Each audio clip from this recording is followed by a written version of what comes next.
Look, I'm going to say it like this. Either the vigilant Christian is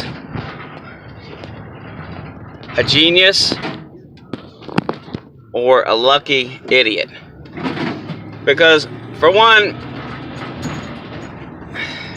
how he thought that that was a real person, I don't know. But apparently that was really his conversation. So I'm glad I didn't get a chance to do any digging into any videos to try to debunk anything, because he came out and admitted today that he's got issues. Now, I don't know how he could have fell for that. I really don't. Like, you clearly tell that that wasn't a real person. You know, but it was. You know, he fell for it like a dumbass. But here's the genius thing about it is, you know, he's got 1,000 videos out of him. People who probably didn't even know who he was has now seen him, all of him. And I mean, he's, like I said, there's 1,000 videos out there. So what he did, and I mean, he did his typical crying and reading the Bible thing, Psalm 51, which, you know, that's like the sinner's psalm. Like, so I kind of figured he was gonna pull that one. Lord, wash my sins as white as snow. You know, so he did it that way. But how he played the whole thing was genius. Genius. And you know what? I know he watched my videos, because there was a lot of stuff said in my videos that he repeated.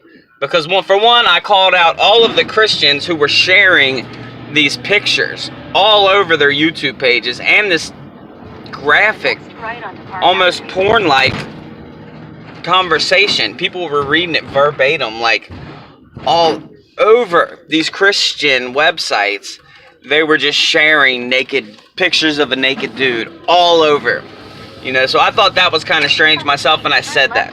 Well, then another thing that I'd said is, isn't it the Christian way, isn't it biblical to approach the person who's got the issues, call them out on it, have them deal with it with a pastor, and then take it to the church if it doesn't get handled?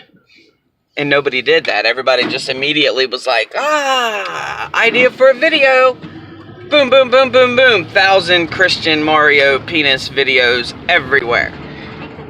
You know, and and then one sick chick had left a comment in my comments and said, you know, look at all the Christian guys that have porn issues. Well, then he brought that up, and he actually had the statistics. 63% of Christian men struggle with porn addiction. And here's how he flipped it, though. Your destination like, is on the right. Genius. Flipped it like a boss. And turned around and offered a ministry to people struggling with porn addiction. Man, checkmate. Checkmate. Yeah, buddy. He got y'all. Because it was like they were trying to ruin this man. Trying to ruin him completely. Burn the witch. They were calling him a Satanist. They were saying he's part of the Illuminati, has CIA connections. I mean, I heard all kinds of shit about this dude. Like, call him a wolf in sheep's clothing and all that, man. And like I said in my video, like, he's still a Christian. Just because he's not King James only independent fundamental Baptist doesn't make him a non-Christian. And that's one of the things that used to kill me about the King James only church, is if you're not King James only, you're being misled. You're going to hell, hell, hell in a handbasket, buddy. Like, he's still a Christian. He still believes the same thing Christians believe.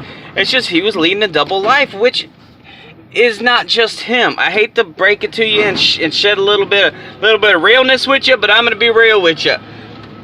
There's a huge percentage of Christians who are exactly the same. Maybe not to the extent of, like, some of the certain things that he was into that was kind of strange, but, you know, regardless, a lot of Christians put on this front when they're doing something that is not biblical. You know, and that's just the reality of it. And until the day that all Christians admit that, then it's always going to be looked at as a bunch of fakers. You know what I mean? Like, I give him the credit, you know, at least he had the gohunas to come out and say, look, I got problems, They're dark. They're dirty. Tell your kids to leave the room. I'm about to tell you what they are. But you know what? According to this Bible here that we all hold so dear to our hearts, it says that God forgives it. It says that God forgives me for the deep, dirty, dark, disgusting things that I have done and that I have said. You know, he apologized to people, and then he turned around and is going to make a ministry out of it. Now, the guy's already got a name for himself. He's already known as being huge. You know, he's been around since the beginning of the Christian Truther movement. Like, this is the same guy that got Yellow Wolf to make a song. He called Yellow Wolf out in an Illuminati exposed video like he used to do, and Yellow Wolf tweeted it. Called and, you know, like said something back to him. I forget the exact tweet. But then a month later came out with a song with Yellow Wolf and Eminem called Best Friend that was about God.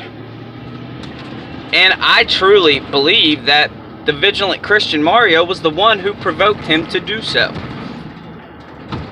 You know?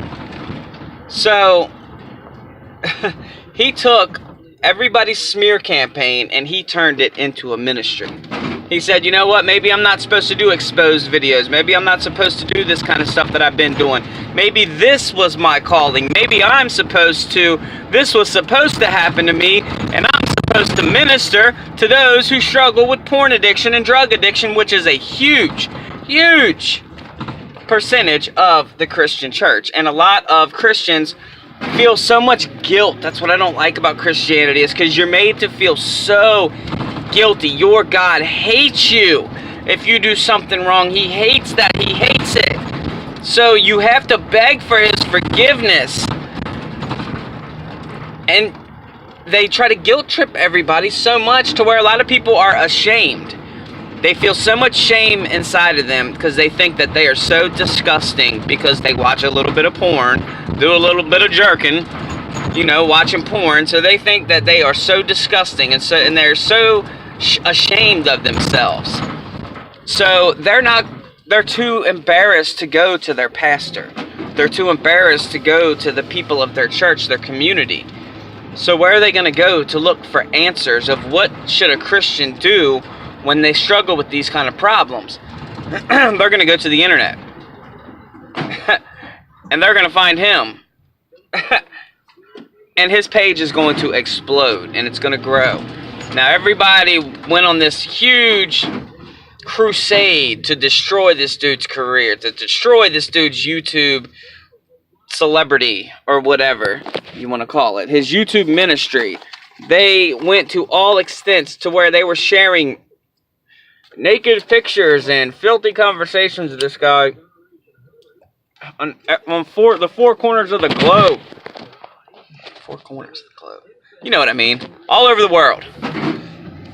They were sharing this dude's picture and this filthy conversation that he had with this catfish in an attempt to destroy him, an attempt to get him to hang up the YouTube career.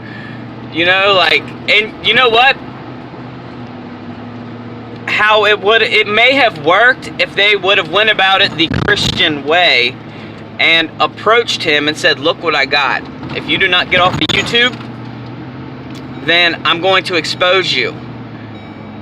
Then he may have hung up his YouTube career, but instead, they didn't go to him. They just put it out there, put it all out there, and tried to humiliate this guy and tried to destroy this guy's YouTube career. And instead of it destroying it, it gave him a new idea. And now, boom, here he is. Now he's going to minister to people who struggle with porn addiction and drug addiction that are Christians. Like, I couldn't have thought of a better way to handle that. That was genius. Like, and for him to be so stupid to fall for this whole catfish thing, I mean, really makes me wonder who gave him the idea. Somebody had to have given his dumbass the idea, because I don't think he's smart enough to think of that himself. But you know what? It did. He came out there with it, dropped it on y'all's heads. It's either that or he orchestrated the whole entire thing. Straight up. But I seriously doubt that. I highly doubt that. To the extent of where it went, I don't think that he orchestrated it, but it all worked out in his favor in the end, and now you've got 1,000 Christian truthers with his penis on their page getting plays daily, because this thing has just started to heat up and he's already put it out. You know, so I was wrong. I thought it was like they tried to just set him up. They didn't set it up. It really was him. He's an idiot for falling for that. You know, but he turned around and used the smear campaign to better his page, and I think it's going to work. So, man, checkmate on that. Like, I got to give him props for that. That was smart. That was a smart thing that he did there, and, you know, ha-ha to the haters. That's what I would be saying if I was him, is ha-ha to the haters. You know, or maybe it was God that looked out for him and seen what all these so-called Christians were doing to him. Public humiliation. And maybe he's right. Maybe that was God's way of getting him to check himself before he wrecked himself. And boom, gave him an idea for a ministry. Now he can minister to people that struggle with those kind of things. You know, I mean, it didn't work out bad for him. I'll just put it that way. It did not work out bad for him. Not as bad as everybody wanted it to work out for him. It actually worked out quite well in his behalf. You know, straight up. So, that's all I got for this video. You know, that was a genius move. Really was a genius move. But that's all I got for this. This will conclude my Vigilant Christian Mario versus the Christian Truth Movement videos, and I will talk with y'all when I got something better to talk about. Alright, peace out.